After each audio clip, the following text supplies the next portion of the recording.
would be a good thing would be that we'd start with poetry and give some prizes for poems which reach us by the 1st of May.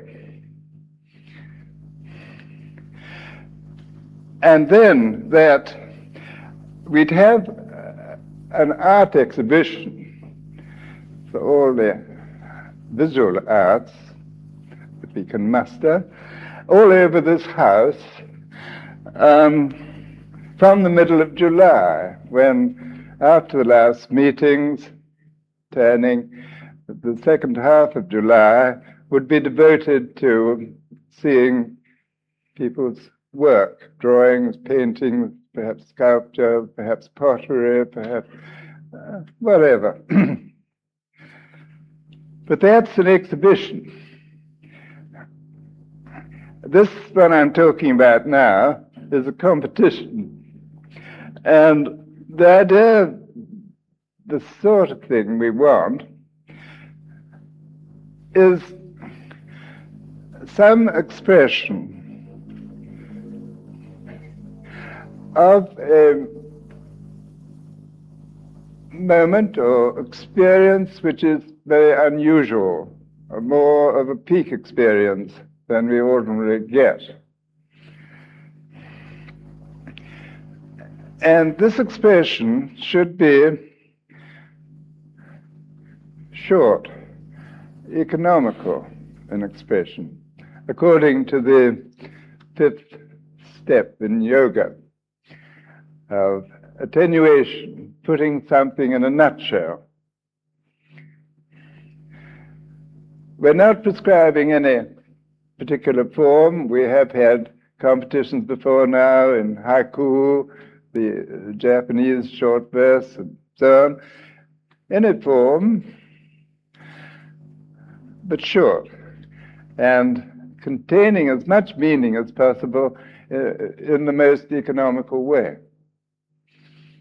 So if you have something or want to produce something, get it in here by the 1st of May.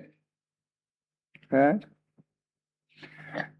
It would be lovely one day, of course, if we could publish a volume, slim or fat, of joint work, and maybe something will come out of this eventually.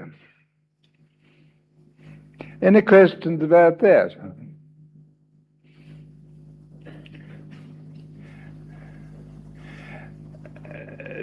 The part of the reason why I'm suggesting this is that one or two new meditators have said that the meditation is so nice that they don't feel like doing anything else. And this is a slightly dangerous line leading to dropping out and starvation and all sorts of things. And the idea that the Shankaracharya is trying to get us to understand is that the more perfect the meditation, the fuller one's life could be, and the more could one's natural talents be deployed. So I was going to try to encourage this trend. Now do quarrel with me in any way you can about the way to do this. Is this a good way?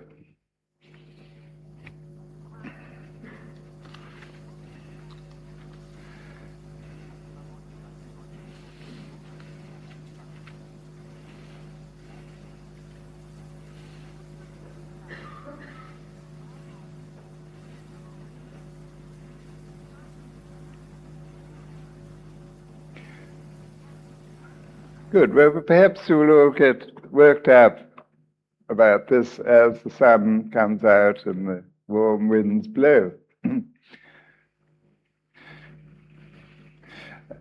I've had various amusing letters from round the world.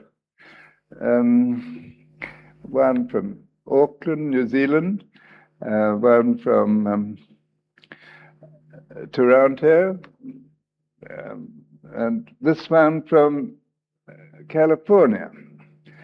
It's by a former pupil, one who knew Mr. Ouspensky quite well, who became a professor and is now retiring and has great plans for, I don't know how he expresses it, but a community which he's already started, whereby some of the lawlessness of American society in California could perhaps be countered.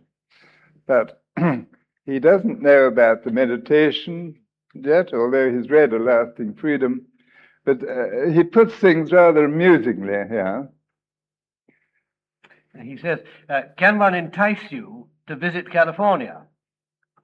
In the popular jargon, California is where it's at, which means it has more lunatics per square mile than any other state in the Union. But it also has something else. It has life juice. When I lived back east, I never felt really alive. In California, I'm full of jump. So, if you can spare the time, why don't you visit our very lovely California? We will arrange, if you like, for you to give some lectures in San Francisco. This place swarms with gurus, but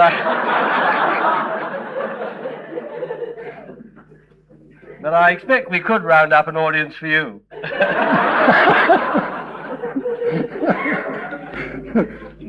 Well, I'm not to be tempted to join any swarm of gurus anywhere. But if anybody does feel like the balmy air of California, where they tell me they grow oranges in their garden and bougainvillea around their houses, let us know, and we can arrange some for joining up with these gurus.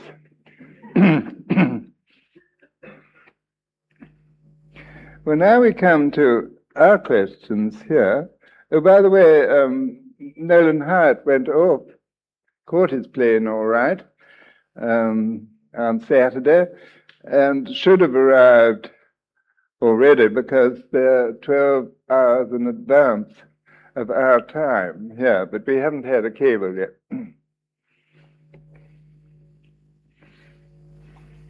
And this is a meeting at Froyle, a remark by Mr. Coren. The longing and feeling of insufficiency link up with giving up for me. Coren, you're meaning that to get to the silence during a half hour means giving up. Success in meditation is the success in giving up everything that one ordinarily call one's own. Willem, about. Yes. Yes. Is this what you're meaning? I so very much agree with this remark, but I thought we ought to give it more air. Anything you want to add to that or say?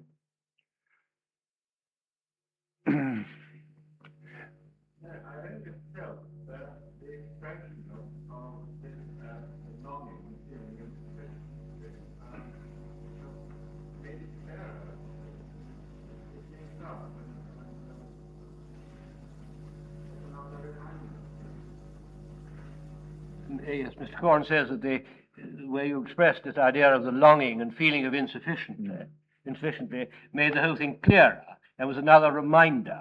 It wasn't the way I expressed it. It was in better words than mine. But it's a curious thing that when you're feeling pretty poor, you have to become poorer still. But that's it. Whatever it's associated with, I thought it was the most encouraging thing I've ever had in the Yes, I thought that. There's some more questions which deal with that kind of field. Is anybody from Cambridge here? The Ellises? No, Mrs. Reed very kindly went and saw the small Cambridge group and brought back 2 questions from them. One from Mrs. Barbara Scott. I'm not clear about the idea of self-remembering. How exactly do we approach it?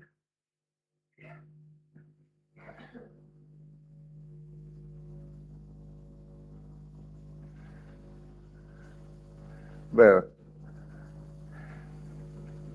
I must try and think what this questioner knows already and what she needs to know, and what we know already and could tell her. That when Mr. Ouspensky introduced the term self-remembering, he had in mind memories from early childhood where he suddenly felt this strange feeling of suddenly coming alive and realizing I am.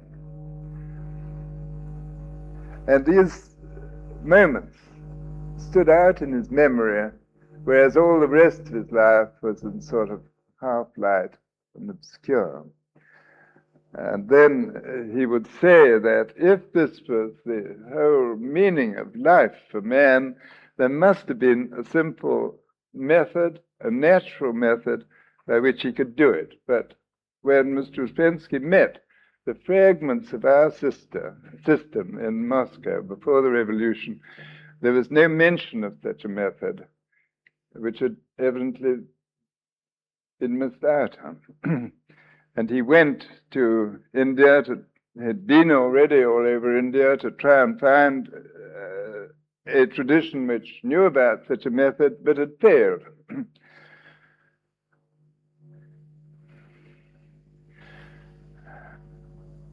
And of course,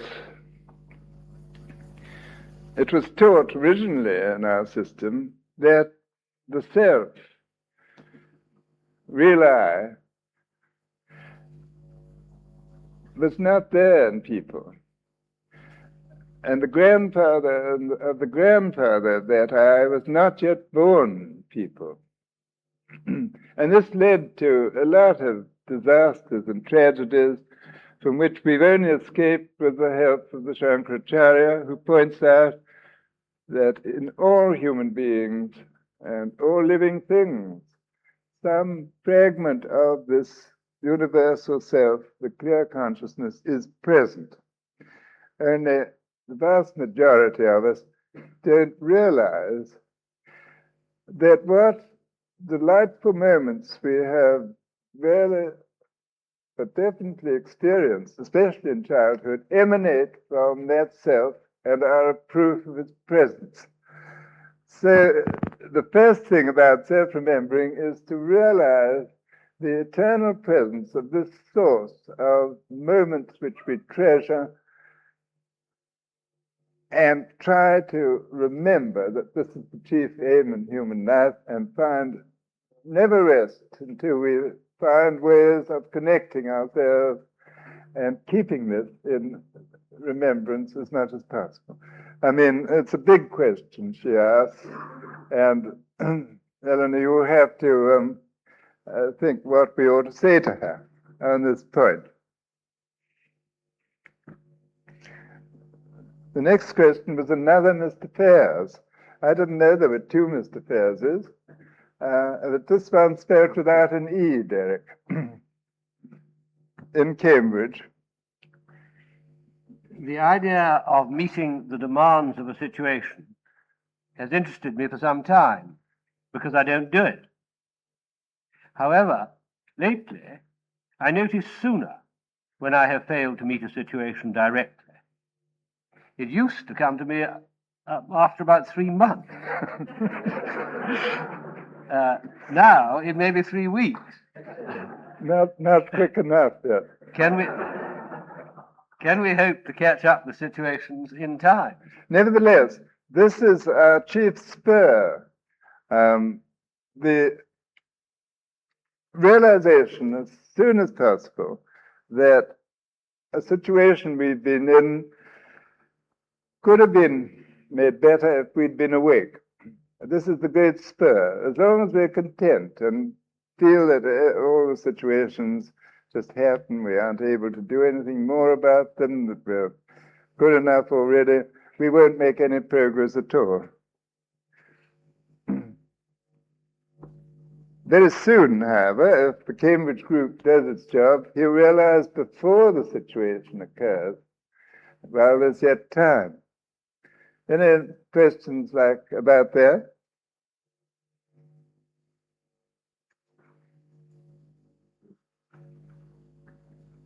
Then at the Thursday Working Party, Mr. Skillman, referring to the quotation from the Shankaracharya about the disciplines and meditation practice, said, did these disciplines apply to meditation only, or had it a wider significance? Is that Mrs. or No, Mr. Skillman. Mr. Skillman? Yeah. I think it's a very important question, Skillman, and a very interesting one. It seems from all these years, when the Shankaracharya has been gradually explaining within the limits of one's capacity what all this is about, it's been gradually becoming clearer that the more ignorant you are about the nature of the self, the Atman, the self of the universe, the Paramatman, the more artificial disciplines have been imposed on people's ordinary life. So the less you know about this nature, the more you punish your body and your mind in all kinds of ways. No limit to the different ways that humanity has tried to do this. The more you know, however, the more you work on this system of 2 periods in the day and gradually get that perfect, the less you will have to interfere with your ordinary life. Your ordinary life is your means of self-realization just as much as the half hours of meditation. And this has been increasingly the content of our audiences with him at our different visits. You would feel that, wouldn't you? So we can't find anything more important than to try and discover the nature of this self and to look at things from the point of view of what would the Atman like and not what I like. Thee and thine and not me and mine. And if we learn during 2 half hours, then quite naturally, in any situation, we'll get better at remembering and be more ready to carry out the wishes of this self to the general advantage and our own. Any questions here? I don't know whether that was contained in your question, Skillman, was it? Miss Skillman said yes, thank you very much. It is a wider question, because the meditation is a means to an end. It happens to be probably the best, most suitable one in the free world today. But nevertheless, the question of realizing the nature of the Supreme Self is of greater importance.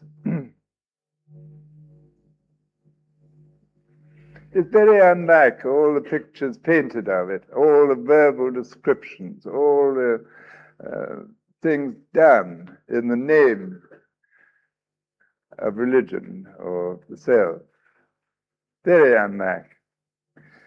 Ordinarily, God is not allowed a sense of humor. He's not allowed any of the more frivolous enjoyments that we ourselves enjoy. I don't believe this to be true for a minute.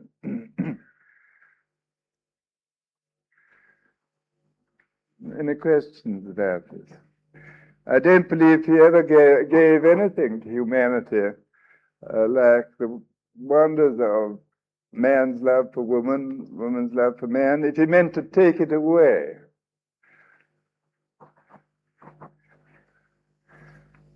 I don't believe he would have given us a mind if he'd meant us to massacre it.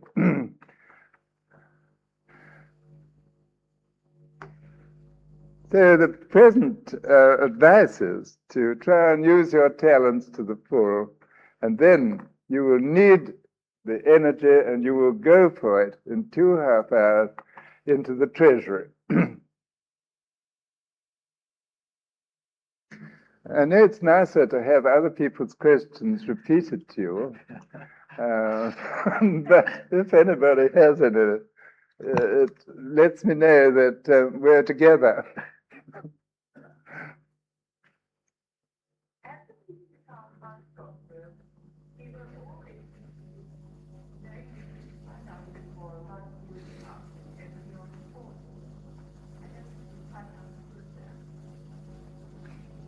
Mrs. Crampton says that at the meeting at their house, everyone was very much interested in the idea of using up this energy on the causal level, and she feels that nobody perhaps quite understood it. Well, it hasn't been made clear, because on the causal level exists all the potentiality of the human species since before Adam. And therefore, an enormous majority of these potentialities has never been realized, or if it's been realized, it's never been, or very rarely been realized in one person.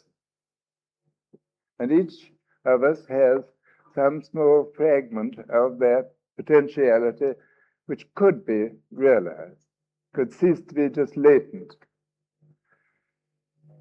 If you regard the causal level as human nature in all its richness, all its possibilities, and then ask oneself what little part of this one could and is in a position to go further with, I think this is the way to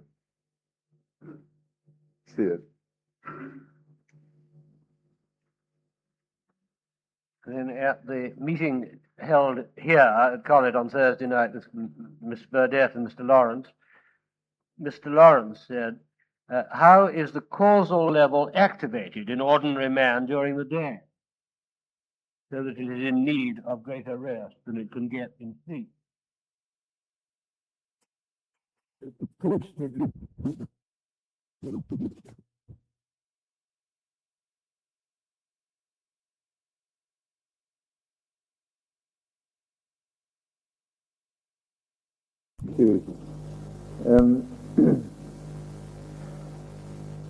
This idea of giving up is an inward process. You'll see in the material that's in the paper this week. He says you can always give up something intellectually Satisfying, but he thinks there's a little more to be got out of it if one worked on that line. Yes, I'm sure there is.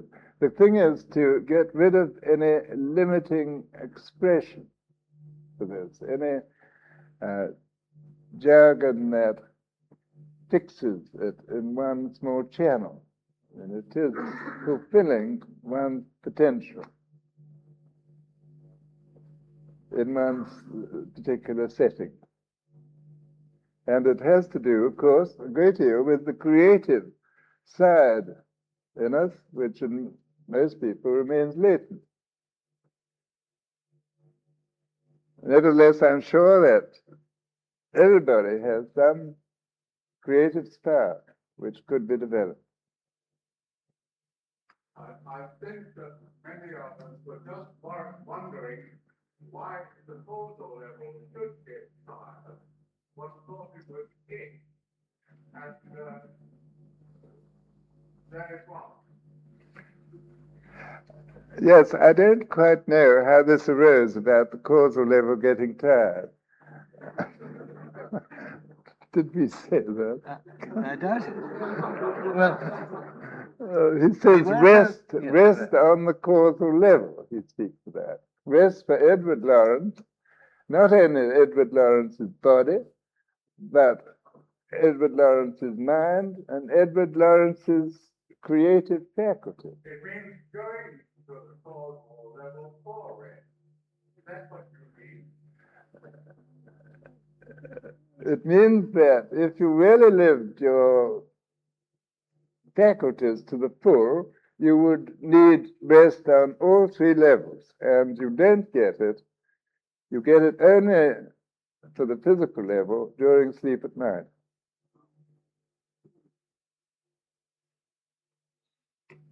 A relevant question to that from Mrs. Edwards. Apart from rest, is it not necessary to receive food or nourishment on all these levels? Or are food and rest, in fact, the same? No, they aren't the same. No, food is food and rest is rest. And you're quite right. One needs food and one needs rest, particularly in my case, after food.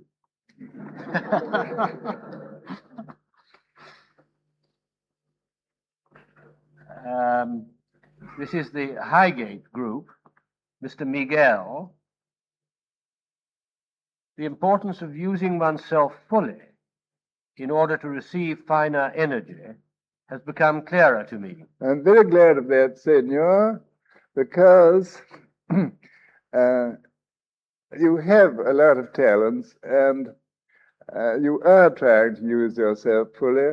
And I do think that if it becomes clear to you that you have nothing to be scared about doing that, you will just be able to receive finer energy as a result.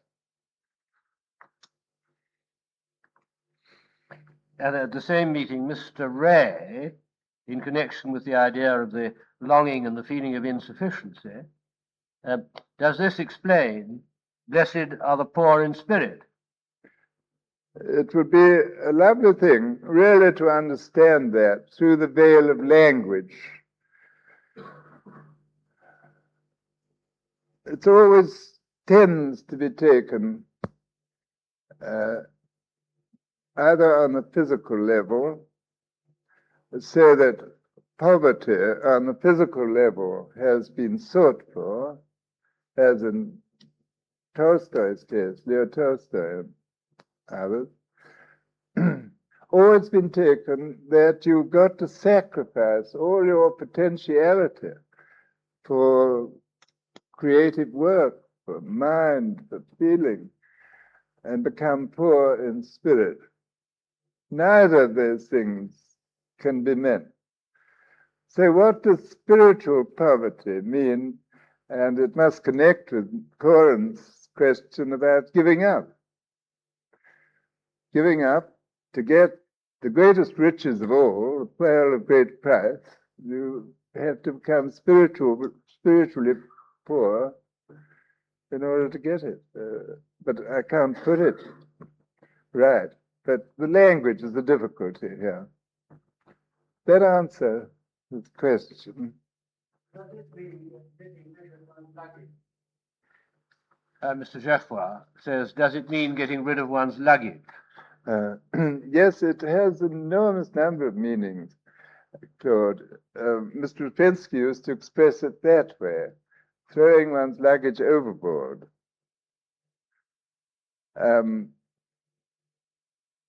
In the Gospels, it talks about it's easier for a camel to go through the eye of a needle than for a rich man to enter the kingdom of God. If one could only understand all that's been written about poverty in connection with realization and religion, one would see the importance of what the Shankaracharya is saying about trying to give up everything in 2.5 hours. Particularly the one who is giving up. And then at the Edith's meeting, where Mr. de Lavinia was in the chair, Mrs. Scrutton, if one has a strong pull to meditate at odd times, should one follow this? Could one keep a thread of meditation going during the day? Well, this is not so bad for Mrs. Scrutton or myself, who are roughly in the same age group, having retired from. But very definitely the breadwinner, the wage earner, the mother of children, the career woman um, must do, fulfill their active life, and only meditate for 2.5 hours. Not shirk anything that they ought to be doing for other people as well as themselves by hankering to do some more meditation. If they got the half hours really right, they wouldn't feel this. And the meditation is probably being kept there all day after a certain time, below the level of consciousness, so there's no need to make any active effort. I think you can remember the Shankaracharya saying that a king transacts all his business in the capital city, and he doesn't have to keep reminding himself that he has a summer palace up in the hills where his family are, and but immediately he's finished his business, off he goes. Nothing could stop him. And this is so with us. 2.5 hours, transact our business, and as soon as we can, we'll want to go home to the peace. Last question. Anybody got a last question? It's 1:15. We've got something nice to read to you after we've meditated for a little. But perhaps there's some life and death question that we haven't mentioned.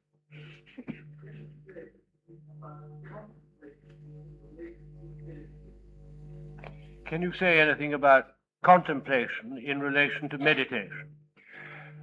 Yes, meditation and contemplation are both part of Raja Yoga, and they bear a definite relation to each other. And in the interpretation we get from the Shankaracharya, meditation comes first. We dip into the treasury to get the energy without contemplating anything. And when we come out with the energy, we take something to contemplate, which means looking at it without thought, but with the energy derived from the Paramatma. Whether it's a work of art, or whether it's a wise saying, some inspired writing, just the natural scene, whatever it is, that would be contemplation if we don't let the ego get back into analyzing, picking it to pieces. Isn't that how you work it, Peter?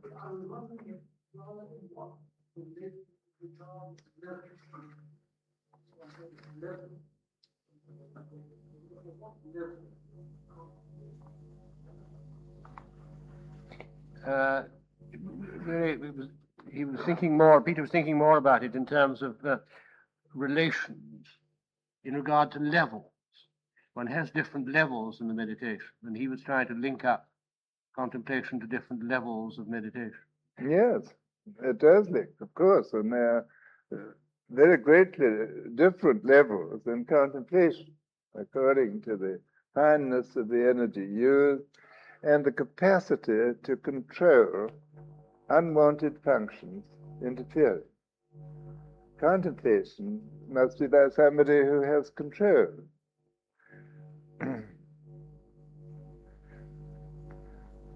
Well, now, shall we meditate for a few minutes, and then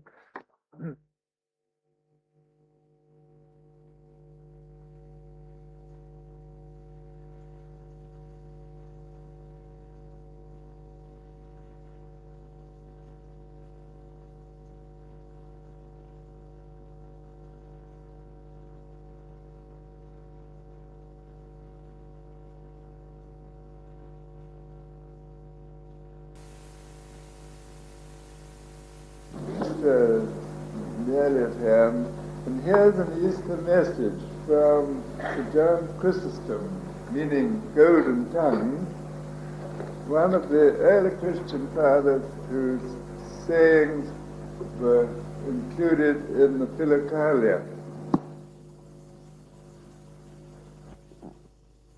This is from an Easter sermon which St. John Chrysostom gave in those days when the Christian church had the universality which sometimes goes out of it when things become divided into small sects.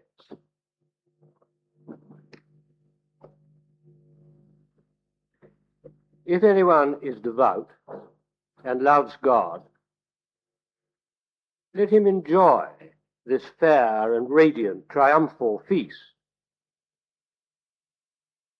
If anyone is a wise servant, let him enter rejoicing into the joy of his Lord. If any has labored long in fasting, let him now receive his recompense.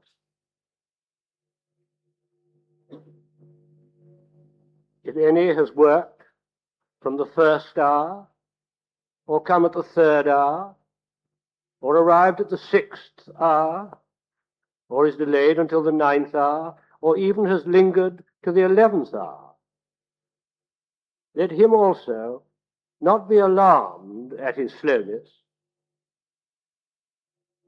for the Lord will accept the last as much as the first. And he both accepts the deeds and welcomes the intention, and honors the acts and praises the offering. And so, enter, all of you, into the joy of your Lord, and first and last receive your reward. Rich and poor together hold high festival, sober and heedless honor the day. Rejoice today, both you who have fasted and you who have disregarded the fast. The table is full laden, the calf is fatted. Let no one go away hungry. Let no one bewail his poverty, for the universal kingdom has been revealed. Let no one weep for his iniquity, for pardon has shone forth from the grave. Death, where is your sting? Hell, where is your victory? Christ is risen, and you are overthrown. Christ is risen, and life reigns. Not one death remains in the grave. For Christ, being risen from the dead, has become the first fruits of all them that slept. To him be glory and dominion through ages of ages.